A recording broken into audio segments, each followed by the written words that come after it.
Kamusta sa lahat? Nandito si Via. Naalala nyo ba nung nakaraang video, habang nagmamagnet fishing tayo, nakahanap tayo ng maraming kakaibang misteryosong bagay? At isa sa mga yon ay itong aplat ng mga orasyon na may kinalaman kay Wednesday. Naniniwala talaga ako na totoo lahat ito sa totoong buhay dahil ang buong serye ay nakabase sa realidad. Sa aklat ng mga orasyon ko, nakitang mga koordinado. At ngayon, kasama ko ang aking kaibigan na si Anton. Dito, sa gubat na ito. At dito, susubukan nating dalawa na makahanap ng isang bagay na may kinalaman sa itim na mahika at kay Wednesday. Oh man, hanapin natin si Wednesday dito gamit ang coordinates at hieroglyphs. Ikaw, paano mo ito naiintindihan? Naintindihan ko na, nagbasa ako, parang may mga bagay dito na nasa Ingles at may iba pa sa ibang wika. Sa totoo lang, hindi naniniwala si Anton na totoo ito. Kayo, ano sa tingin ninyo? Totoo ba ito o hindi? Siyempre, hindi totoo. Minabalance ko lang naman ang drive shaft doon, tapos bigla na lang akong pinaalis dito. Dumating na kami dito based sa mga koordinada mula sa librong ito ng mga orasyon.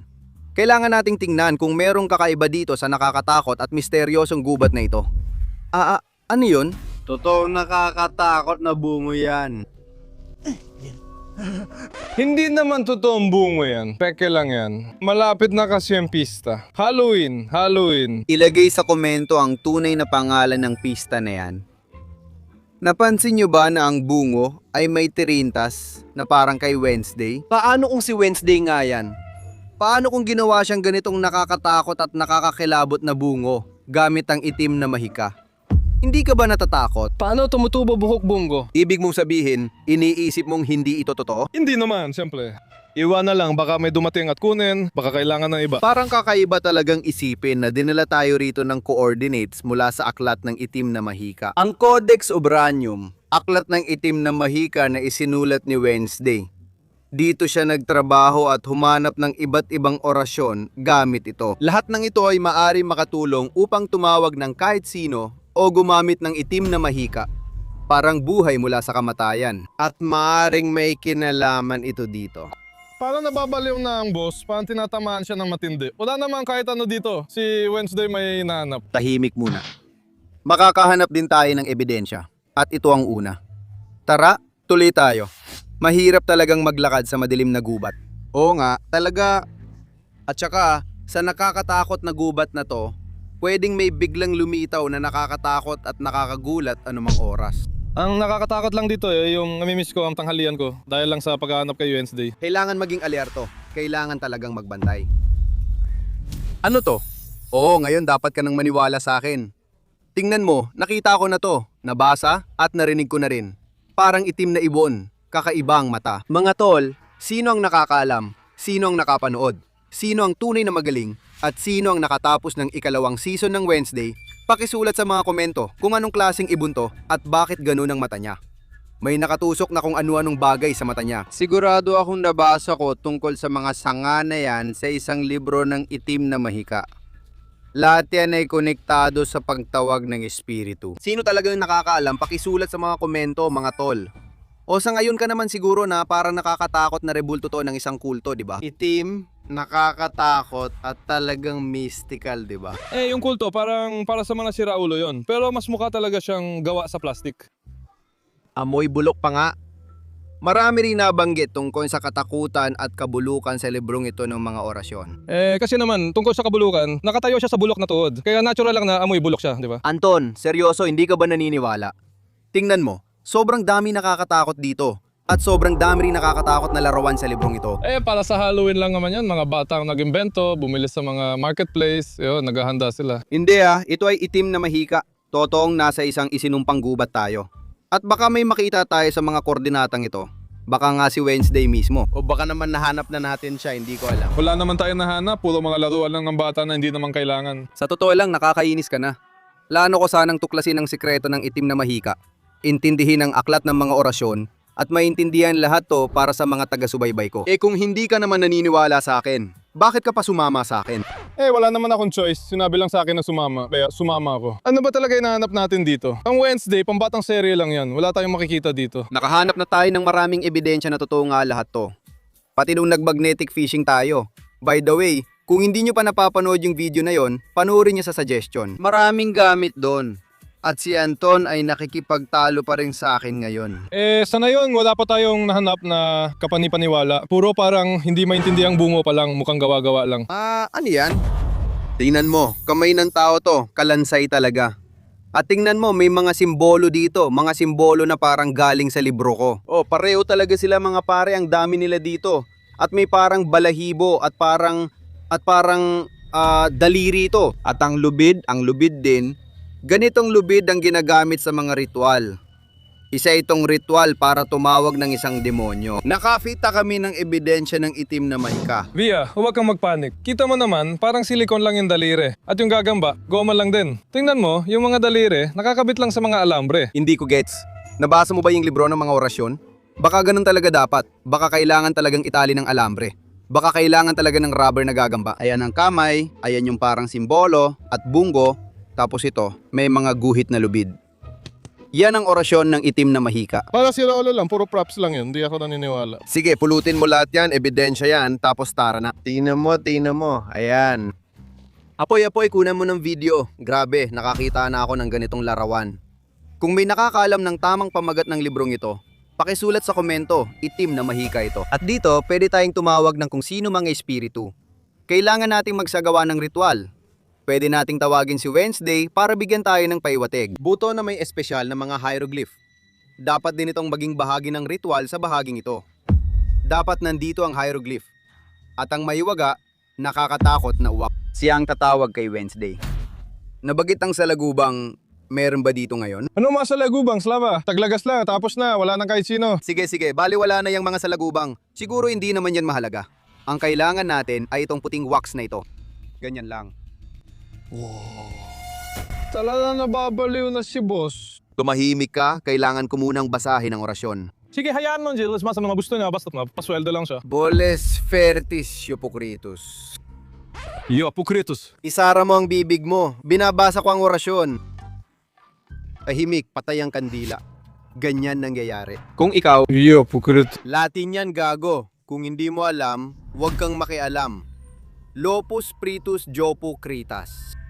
Pescarius, Kraus, Gigantaus, Polucharus, Pobascarus, Clantararus, Idiotus, Critopontus, Iopus, Gopus. Umepekto. Grabe, tingnan mo. Tumulo talaga yung kandila. Tumulo talaga, hindi pa nangyari sa akin to dati na... Ano? May naririnig ako.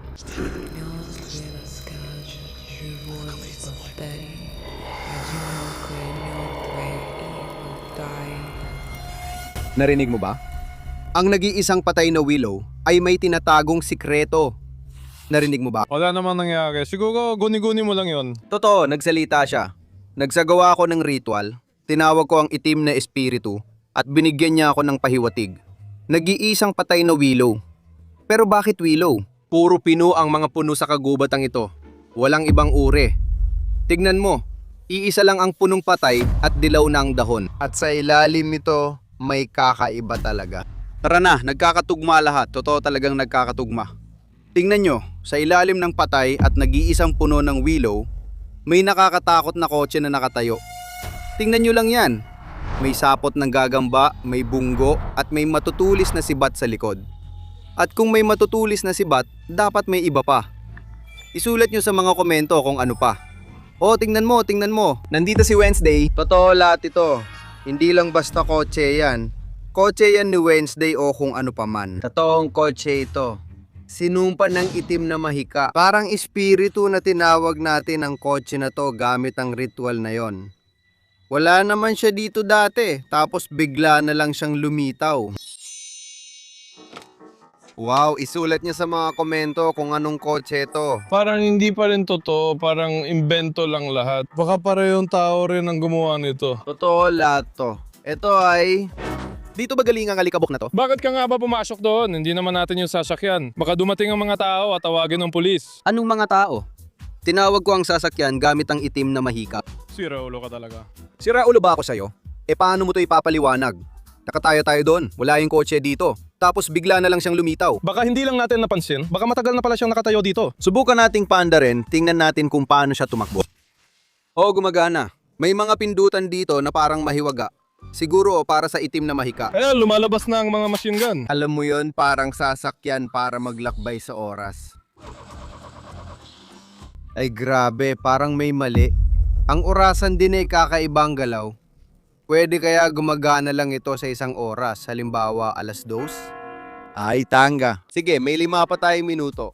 Tara, tingnan natin ang makina. Sana ganito lagi ang pag-aayos ng mga sasakyan. Maghintay ka lang at kusa na itong maayos. Hindi mo kasi gets, hindi lang kotse ito. May waga, magical, misteryoso, sasakyan. Lintik, may ulo doon. O anong masasabi mo ngayon? Mukhang peke lang naman yan. Nalata naman. Bobo ka ba? Si Frankenstein yan. Peke lang si Frankenstein. Uy, yung bagay na yan. Instrumento yan ng pagpapahirap. Sige nga, Antoha. Subukan natin sa'yo. Bakit sa akin? Susubukan lang naman natin. Huwag kang matakot, sa tingin ko ligtas ito. Mga tinik lang naman ang papalibot sa leeg mo. Matutulis na tinik. Wag na wag itong ulitin pero sabi mo props lang ito, tama? Oh, At anong pakiramdam? Parang props lang ba? nakakatakot talaga. Oh, tama ka, yan din ang sinasabi ko. Ngayon, hawak na kita, hindi ka makapigil. Kung hindi, kakapit yan sa leeg mo. Tara, tingnan pa natin. May iba pang kadena. Iunat ang mga braso mo. Sigurado akong kay Wednesday ang sasakyang ito. At lahat ng ito ay may kinalaman sa itim na mahika. Nakakatakot at nakakakilabot. Nandito na, tapos na. Kumpletong set. Kalagan mo ako. Sandali lang. Seryoso, hindi ba kayo natatakot? Ulo ito ni Frankenstein. Baka itong bakal ang dahilan na tanggal ulo niya. Kita namang hindi totoong ulo yan. Tingnan mo parang idinikit lang yung buhok. Patay na yan, Anton. Pinatuyo na yan. Si Frankenstein nga pala yan. Patay na talaga siya noon pa. Sige na, tinan mo, dose na talaga. Sa palagay ko, 1 minuto na lang natitira para umandar ito. Grabe, totoong itim na mahika to. At gumagana siya. Hindi ka kasi naniniwala sa akin noon. Totoo lahat to, oo. Oo nga, talagang kakaibang pagkakataon yan. Nung sinuotan na siya ng mga gamit pang torture, hindi na siya masyadong nagyayabang. Sige, tara na, Anton. Paano ako lalakad? Nakatali ako. Ayos lang, huwag kang mag-alala. Tara na, umupo ka ng dahan-dahan. Ayan. Totoong kotse ni Wednesday to, mga kaibigan. O hindi? Isulat sa comments kung naniniwala kayo sa akin o kay Anton. Gusto ko malaman. O ano, sasakay ba tayo sa kotse ni Wednesday? Mararamdaman ba natin ang itim na mahika habang umaandar? O ano? Nagnanakaw tayo ng kotse, Slava. Bawal yan. Tin-testing lang natin ang kotse ni Wednesday. Wow, grabe, nagda-drip siya. Isipin mo yon. Oh, dahan-dahan lang. VIA. Tapos may mga tinik pa sa leeg. Ayos lang, ano ka ba? Oh, Diyos ko. Ha? Grabe naman. Wow. Huwag mong bilisan. Tama na. Huwag kang kabahan, Anton. Professional akong driver. Hinaan mo nga apak sa gas, ha? Nako, teka lang, mapipisa natin si operator, grabe. Preno! Lintik! Magingat ka. Kung ayaw pumreno ng kotse, kailangan mong mag-drift. Oh, Diyos ko, anong... Grabe. Ayos lang, Antoha, ano ka ba? Kontrolado namin ang sitwasyon, sigurado yan. Pupunta tayo doon. Dapat nilinis mo man lang ang windshield. Wala kang makikita niyan. Oo ma, tama ka. Mas magiging komportable sana ang biyahe. Pero ayos lang, tara mag-drift tayo sa paligid ng punong iyon. Astig naman, nagdi-drift gamit ang kotse ni Wednesday. Sige lang, bakit hindi? Naku, Nasira mo ba? Hindi, namatay lang makina. Oh, 5 minuto na ang lumipas. Seryoso, 10 minuto lang tumatagal ang itim na mahika? Tama na, sapat na. Kailan inayos ang mga sasakyan? Kahit may itim na mahika ito, ayusin ko pa rin. Si Antoha dapat. pero nakakadena siya ngayon. Pakawalan niyo ako. Ayusin ko lahat. Ano to, tingnan mo. Hindi pa ako nakakakita ng ganitong pyesa. May kung anong kalokohan na nakausli. Ayun ang filter. Kahit na maiwaga ang gulong ko, normal pa rin ang lahat dito. Kung may carburetor, sigurado itim na mahika na to. Basta may alikabok sa carburetor. Tama ng pagupo. Magtrabaho ka na. Sige na, ayusin mo na. Baka may kinalaman sa itim na mahika.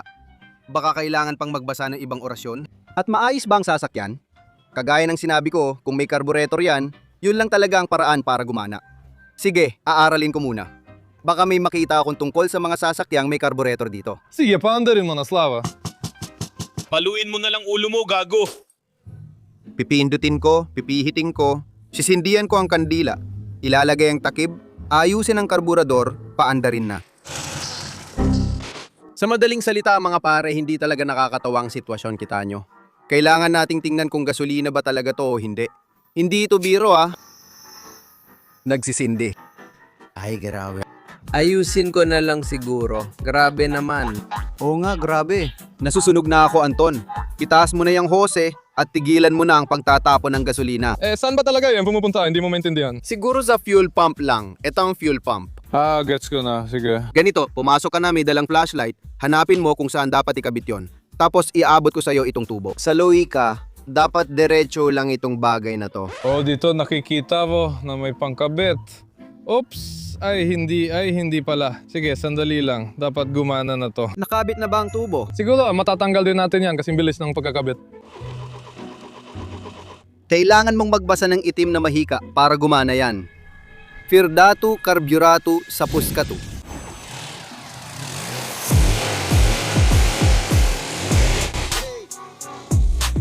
Pumepekto ang mga orasyon, kasama rin ang pagkukumpuni ni Anton. Kailangan nating ayusin ang kotse kasi astig at kakaiba siya. Kamukha niya ang kopyeka, pero mas maganda at astig ito. Sasakay tayo dito, di ba Antoha? Lilinisin natin to at ayusin. Sige na nga. Sige, magagamit pa. May orasyon ako nahanap para ayusin mo. Naniniwala ako. Kailangan na nating umalis sa gubat na to. Daan-daan lang, maingat.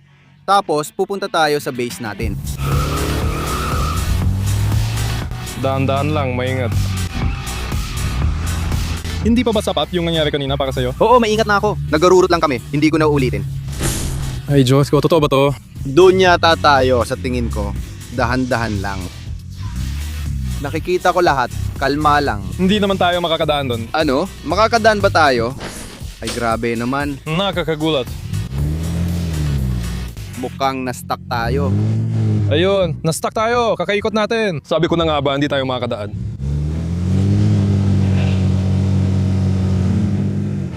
Na-stuck tayo kahit anong gawin natin. Grabe. Na-stuck tayo sa isinumpang gubat. Ang creepy. Seryoso.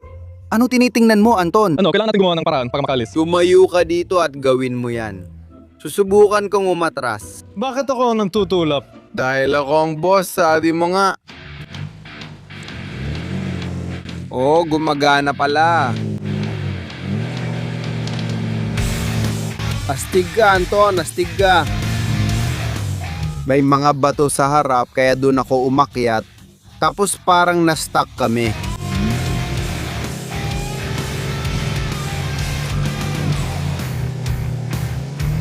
Ayos, ang galing. Nalagpasan natin. Ayos. Ayos ang toha. Ayun ang troso. Alisin mo yan. Sige, kunin mo na. Via, sandali. Ano? Alisin mo ang troso. Parang nakakatakot na alambre to. Pare, totoo. Tingnan nyo. Baka cemetery to, nakakatakot kaya hindi ako mapakali. Sementeryo? Nakakatakot dito. Bakod abandonado. Nakakatakot, nakakakilabot. Parang may pumunit nito, di ba? Parang may biglang pumasok. Ay putik. Ngayon, naniniwala ka na sa akin, tama ba? Hindi talaga ako naniniwala pero alis na tayo. Hindi, itulak mo ang troso para makalis tayo.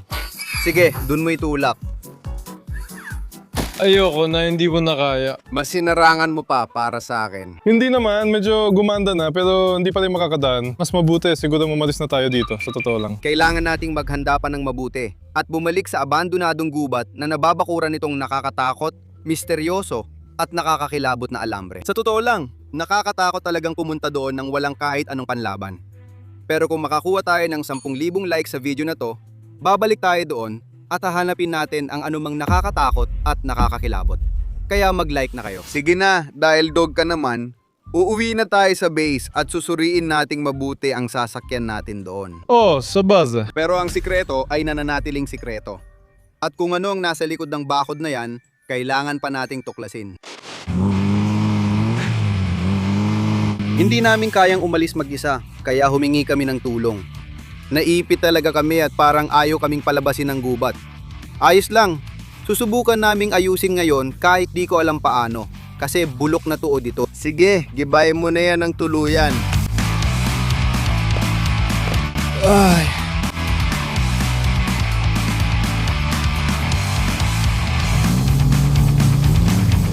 Gulo. Ayos lang, makakadaan tayo. Saktong-sakto lang. Ayos. Oh, gwapo. Tapos na. Para na, ililigtas natin ang bata ngayon. Talagang gumawa tayo ng pakikipagsapalaran mula sa wala. Sige, sabihin na natin. Naintindihan.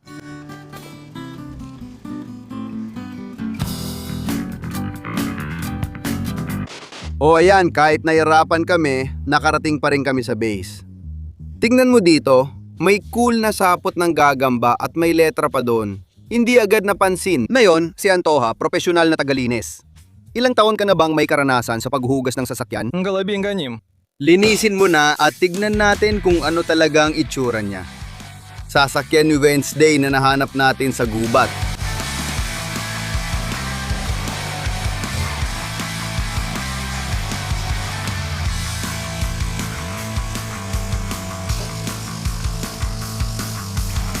Grabe, tama ako. Nandito ang letrang W, ibig sabihin ay Wednesday. At yung mismong sasakyan, tingnan nyo, ang creepy, itim at madilim. Nakakatuwa, ano kayong logo ang nandito dati? Isulat nyo sa comments kung alam nyo. At saka mukhang may malaking bumper dito dati. Siguro para sagasaan ng mga halimaw o kalaban ni Wednesday. O baka hindi ko lang alam kung para saan pa siya. Sige, Antoha. Kuskusin mo pa.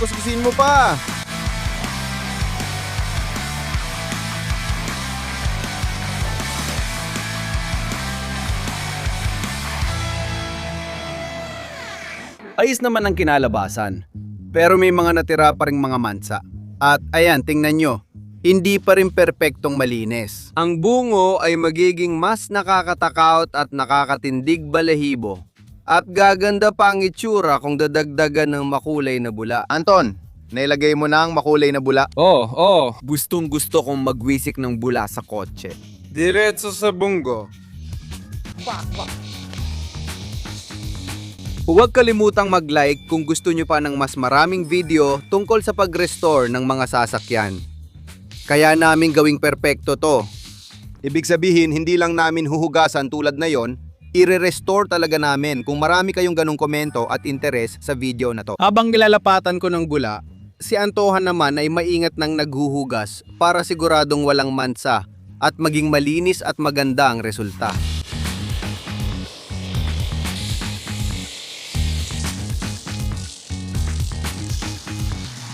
Naipahid ng gula, hayaan muna natin kumapit ang solusyon para matanggal ang lahat ng dumi. Tapos, hugasan natin ng tubig. O siya, panahon na para linisin ang pangit na bungo na to.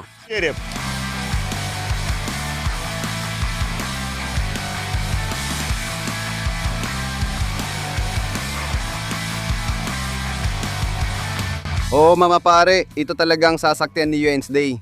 Siyempre, may mga ilang depekto pa. Dito, ang mga fender ay medyo baluktot.